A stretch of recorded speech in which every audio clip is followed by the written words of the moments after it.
Hello, YouTube. Welcome back to the channel. So, he's not dead. No, I'm not dead. And of all things to come back on for this channel, the Elimination Chamber, a WWE show? Yes. And also a WWE show a couple of days after it actually happened. And a couple of reasons for that. I'm not going to waste your time with a lot of rationale and excuses for it. I'm not interested in making any. What it came down to is I've just had a lot of other things going on and just haven't had enough time to keep up with the channel here and do a lot of the reviews that I wanted to do. I actually did record one during my little hiatus here, which unfortunately the audio was absolute garbage, so I was unsalvageable, so I wasn't able to save it. But I have been keeping up on the shows, so I'll probably try this week here to get back into the swing of things by doing an AEW Dynamite review to the best of my ability, so we'll try that. No promises, but we'll do our best. So why did I come back on the WWE Elimination Chamber match? Well, I have been watching a little bit of WWE programming, just kind of tuning in to see what's going on. I did watch the Royal Rumble, and I've been watching some of the shows leading off of the Royal Rumble, kind of skimming through it, because a lot of it just kind of keeps coasting along. We are in WrestleMania season, so we'll see if I touch on any more WWE stuff, but I figured since I watched this one, I would talk about it a little bit. Now, the couple of days have actually been good for me because it gave me a couple of days to kind of sit back, think about it, and crystallize some of my thoughts instead of just reacting to it in the first place. Because if I did, I would have done something very similar to off the Royal Rumble, where I would have spent just a bunch of time making fun of all the matches. Because as usual, WWE does some really perplexing things that I could spend all day making fun of, but I'm not going to. Lest I be accused to be even more of a hater of WWE than I already am. But at the same time, I'm trying to be fair about this. And really what it comes down to is that I think there were good matches on the show, and they were kind of undermined by the booking. And that would be the best way that I can put it. If I kind of think back on it and give it a sober analysis, what I'm really coming down to is that there were some good matches on here that probably deserved a better result than what they got. And some of them were a little bit more predictable than they should have been. And that's really the overarching theme that I have with a lot of the WWE programming at this point. Stuff just kind of happens for the sake of happening. Anybody who wants to criticize, AEW and the product, obviously I do enjoy the AEW product. It's certainly not perfect by any stretch of the imagination. But the fact is, when WWE does something stupid, it's absurdly, inexplicably, ridiculously stupid. When AEW does something stupid, it kind of just happens and then you forget about it. But it also kind of happens in little spurts here, because a lot of times the big criticism that AEW will receive is that they don't have enough storylines, which I agree with. It's, in all honesty, there would be nice to have a little bit more of a balance of having some more storylines in there. WWE's problem is that they have plenty of quote unquote storylines. So from that perspective, I guess that's better if that's what you prefer. But most of the storylines are stupid. So it's one of those things, like, so do you prefer just having matches that just happen versus storylines, but then the storylines that you do get are dumb? And that's kind of a theme that goes through a lot of this thread. But let me get into the results here. It's a 5-match show, including 2 Elimination Chamber matches. So let me get into it a little bit, talking about some of the components that I liked and didn't like. Starting off the whole thing, we started off with an Elimination Chamber match for the WWE Raw Women's Championship match. The winner is going to face Bianca Belair at WrestleMania. So Bianca Belair, being a champion who has done an exceptional job in the sense of just being a champion and looking the part, but at the same time has, talk about storylines, she really hasn't had any. Her feuds just kind of happen, and now this is an excuse to get somebody in there for her to WrestleMania, because the Rhea Ripley and Charlotte Flair is going to be the other women's championship match there, and that one at least has a little background you can pull to, some information you can get from, you can put together some video packages. In this one, you're going to have to manufacture something. Now, this kind of falls into what I was talking about earlier. The ladies there had just shy of 20 minutes, 19 minutes and 30 seconds, and they worked hard. It is very clear that they were working super hard in order to try to make this as good as it could be, but with the entrances, obviously the match drags out. Another quick point I'll make that played into this match and other matches here as well is that they did this pay-per-view in Montreal, and the Montreal crowd was very hot for just about everything. So I think it elevated a lot of what was going on more so. But an Elimination Chamber match a lot of times really comes down to spots. The purpose of the match is basically to set up spots where you're using the Elimination Chamber cage, I guess, if you will, for a variety of different things. And eventually somebody jumps off one of the pods. That's basically what you do. You have these different spots and somebody jumps off one of the pods at some point, or maybe multiple times, and somebody goes through a pod at one point, and we pretty much have the formula down to a science here. And all those things were in this match. So you got that in just under 20 minutes. And the people in the match were Asuka, Carmella, Liv Morgan, Natalya, Nikki Cross, and Raquel Rodriguez. Now here's your first problem. Again, the winner of this is going to get Bianca Belair. There's really no story with any of these people in Bianca Belair, so you're going to have to manufacture something. So regardless of the winner, you're going to have that problem. But realistically, if we take it person by person, what it comes down to is there's really no reason for any of them to have a match with Bianca Belair outside of the winner. And even then, we're kind of reaching. And I can quickly go through them now. We talk about Raquel Rodriguez. She's acquitted herself very well. She had that really nice match with Ronda Rousey on TV, which was solid for the championship there before Ronda Rousey dropped the title. But at the same time, when we're going through all this, Raquel's done, like I said, done very well. But at the same time, you're not going to throw into a WrestleMania match with Bianca Belair at this point in time. Like, I think this is a little early in her development on the main roster to be able to do that. You could have as a surprise, but it wouldn't make any sense. Nikki Cross, again, we're back to characters for the sake of characters. She has a character. The character is kind of a blend and mixed of what she was doing with Sanity, which means she had to kind of regress her character backwards after the superhero thing. The problem is the superhero thing at least got her a title, and Nikki Cross from Sanity would be a consistent contender and never win anything. So again, I'm back to you're not winning anything. So I can pretty much scratch Nikki Cross off logically before we even continue. Natalia, strong reaction because obviously in Canada, a member of the Hart family, all those things are going for her. She's not winning this match. She's not getting a WrestleMania match with Bianca Belair for a title. That you scratch her off the list. We're not doing it. Liv Morgan, almost the same problem. She did very well leading into winning the title, but then after that, she's kind of been floating around. She's got this weird character change where she's kind of like a Harley Quinn type of character, this whole thing going on. Fine, but she's not getting the match with Bianca Belair on the strength of that. And she has done well in the sense that in the Royal Rumble, she came in at number 2 and basically went the distance, eventually losing to Rhea Ripley as part of the last 3. And I'll get to one of the other last 3 here in a second, but it's not that she's not being booked strong. She's getting these moments, but at the same time, it's not like this momentum builds on anything that leads you to a logical path. So you could really scratch out Liv Morgan here even before the match starts. Again, we're talking about it after it already happened. Oh, that's so obvious in the hindsight. It's like, no, even leading into the match, like, did you really think Liv Morgan was going to win this match and have a title match at WrestleMania? Why? What would be the justification for that? And the same could be said here about Carmella. She literally just came back, and all they've done is just kind of rehashed and rebranded the Princess of Staten Island gimmick. So again, another regression. She and Nikki Cross both have decided to revert back gears, but obviously the gear's been updated and all that's been done. But it's basically the same character she was playing earlier with a little bit of that. She's had some back and forth exchanges with some folks, but for the moment, there's no reason for her to be in the match with Bianca Belair either. So really, all that leaves you with is Asuka. And Asuka was probably the most logical one. Again, even though I have to stretch it out in order to figure out a way to make it make sense, at the Royal Rumble, she was one of the last 3. At the Royal Rumble, she had a great performance. And on top of that, everything else, when she entered the Rumble, she did get a very strong reaction because she's gone into, tapping a little bit into her persona from Japan, like more, I think it was Kana, if memory serves me. But that gimmick obviously got a reaction from the crowd. So from that perspective, it does make a lot of sense. And I think the match with Bianca Belair would be really good and solid from that perspective. So no reason Asuka probably makes the most sense out of the options here available. But at the same time, think about that. You basically were able to logically eliminate 5 of the 6 competitors.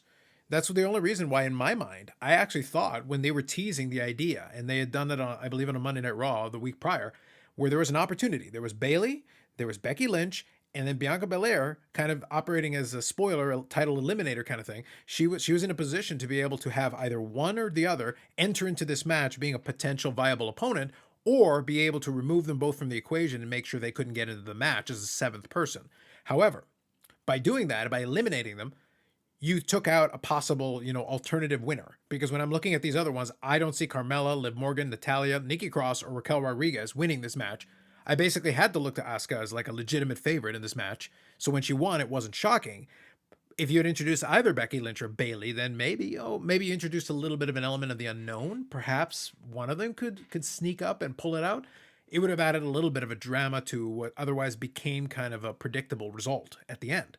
Again, in my opinion. Now, you might think I took a long time kind of talking through that particular match because the next match, frankly, doesn't deserve a lot of talking through. The next match is Bobby Lashley defeating Brock Lesnar by disqualification in 4 minutes and 45 seconds, aka a complete and total waste of time. Leading into the match, I didn't understand why this match was happening. It was Brock Lesnar basically trying to goad Bobby Lashley into basically fighting him.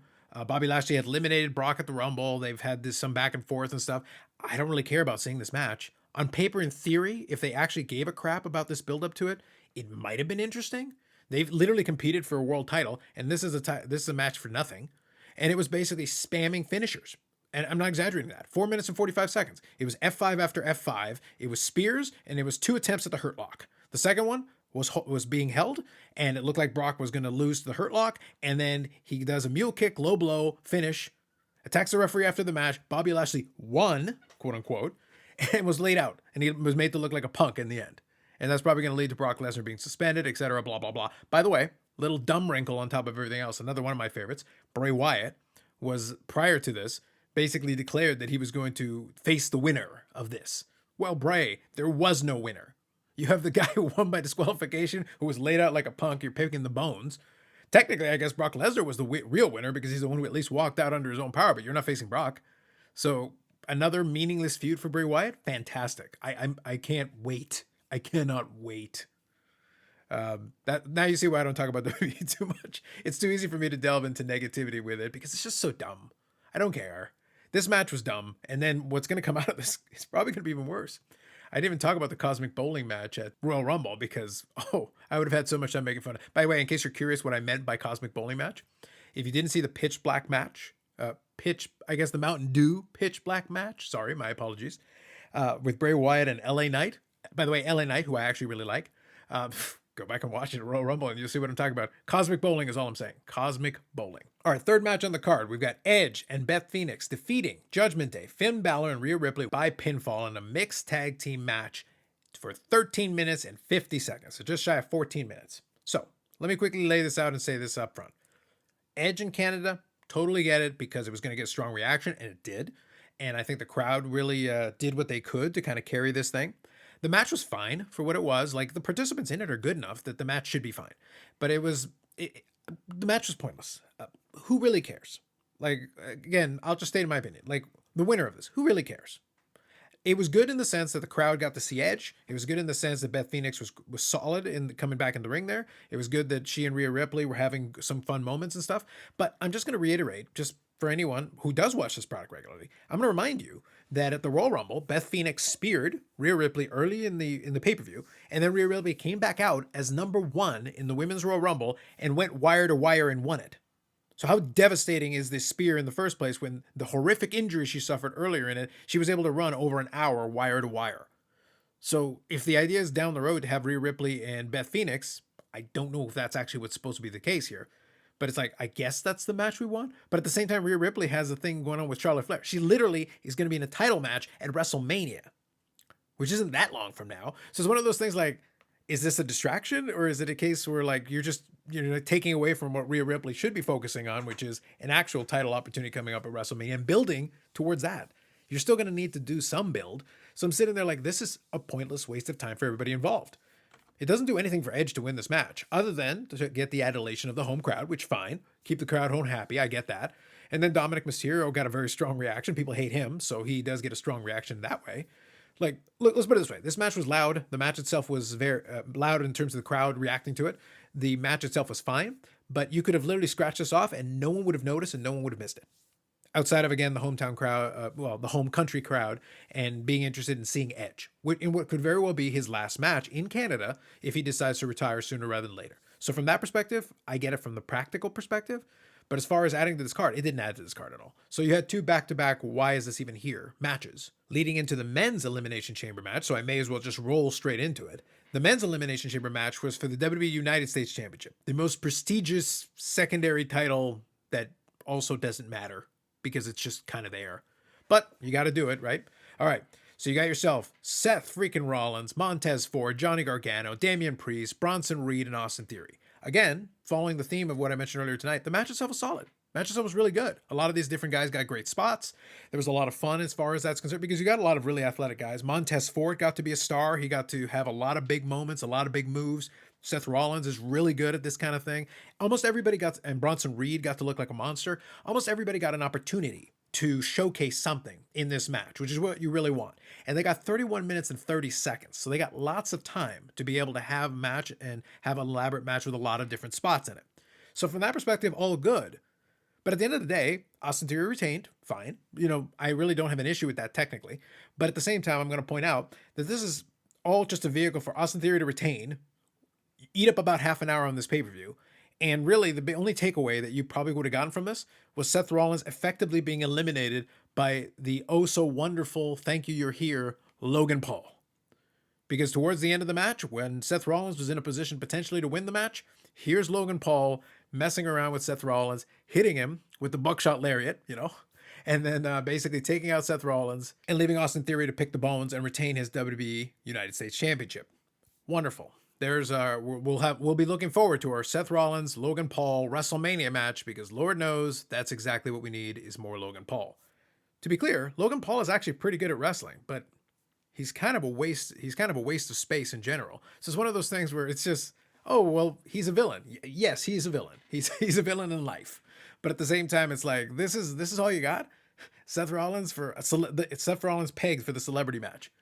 All right, fine. I guess you don't really have anything else for him to do. So I suppose, look, it'll get attention if nothing else. So if you want your social media buzz, your conventional news coverage, I guess Logan Paul will have to do.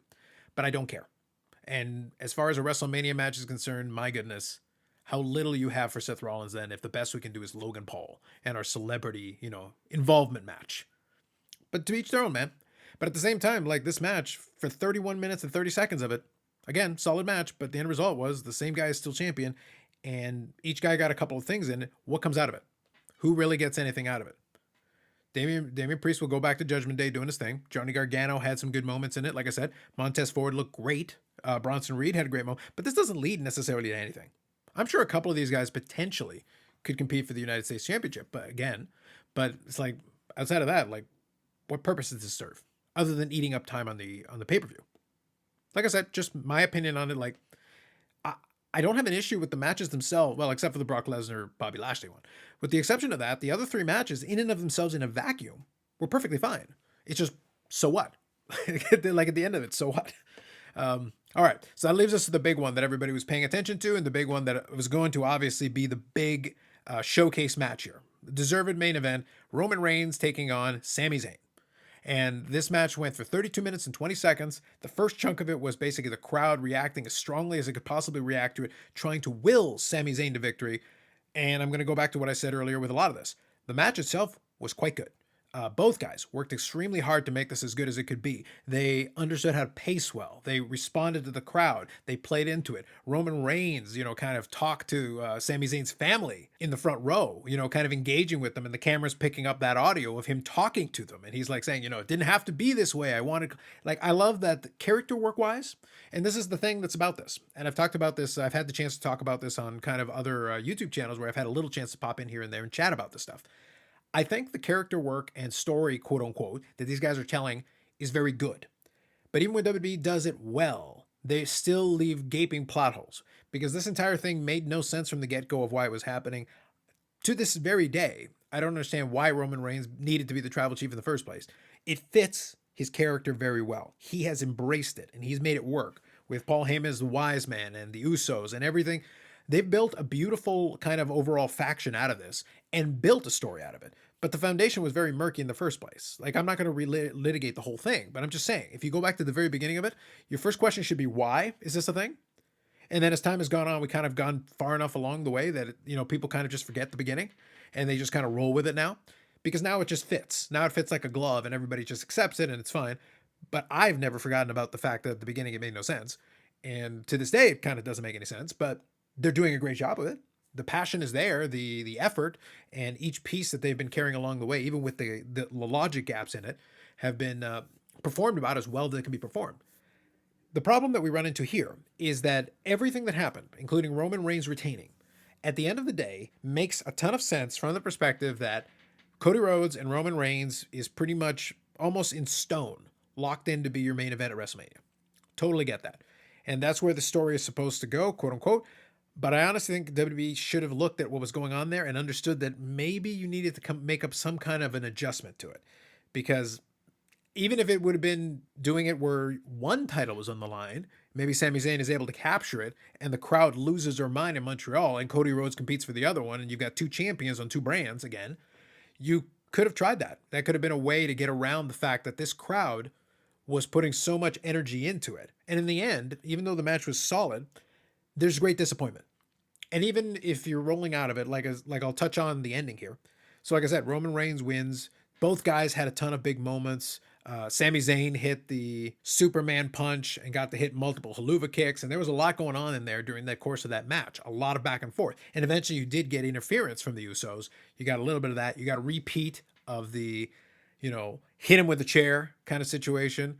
And it didn't happen. But in the end, Roman Reigns retained. And then everything that happens post-match is what's supposed to be setting up our stories going forward. We eventually have beatdown happening of Sami Zayn. We have, the Usos getting taken out respectively. And then you have Kevin Owens coming out to save Sami Zayn. And effectively doing that by helping him, but at the same time, not like it's not like an embrace between the two guys, and it makes sense in a certain degree. But at the same time, like you were in Montreal, and both guys are Montreal, Quebec guys, and it would have made sense for them to do some kind of a reconciliation angle there, leading into what potentially could be maybe a tag team title program. But at the same time, the idea that, oh well, we'll do it over the next couple of shows and build that up. I'm just going to point out that the very first thing that, despite the long-standing friendship and the noted in the lore of Sami Zayn and Kevin Owens, the very first opportunity that Kevin Owens had, he betrayed Sami Zayn back in NXT and stole his title. And the thing is that Kevin Owens has had like this long-standing track record on the show of betraying basically everybody. Do I need to bring back the Festival of Friendship? Do I need to bring this up? Kevin Owens is a terrible friend in kayfabe. Like the worst, literally the worst person on the planet that you could be friends with, because he will betray you constantly and at every possible turn. And the idea here was supposed to be that, well, Kevin Owens is trying to talk sense into Sami Zayn because he's his friend. It's like, wait a minute, hold on. What about all the other times he betrayed him? What about all the other times they've been at odds during their whole WWE tenure? They're constantly at odds. I wouldn't trust Kevin Owens in WWE as far as I could throw him. Like, why on earth would you trust this man? And this is supposed to be the emotional glue that is going to bring this all together and, give them, I guess, their feel-good story at WrestleMania, possibly, for tag team title gold. But it's like, comparatively, though, that's like a terrible consolation prize. It's kind of a waste of both guys, to be honest, because, all right, fine. Let's say it plays out that way. Let's say they become tag team champions or, undisputed tag team champions or whatever the case may be. I think the match will be very good. And I think in the lead up to it, they'll figure out a way. They're good enough performers that they will figure out a way to make it sound good, and people will eventually accept it by the time they get there, I'm sure. But it's a consolation prize, and it's a weak consolation prize. Because the other result, if it all plays out this way, is that we've got the consolation prize here, and then the other side is we're going to get the completion of the quote-unquote Cody Rhodes story, which I already don't care about. I've had my issues with Cody Rhodes' storytelling style, and kind of how it becomes really too much about Cody Rhodes, all the way to the point that it's like it actually undermines it. Like he injects so much emotion into it that at a certain point it's like, but I don't believe you. You're so sincere about this, but it's like, I don't believe us, a word you say about anything. The problem is, the harder you try to be sincere, the more I don't believe you.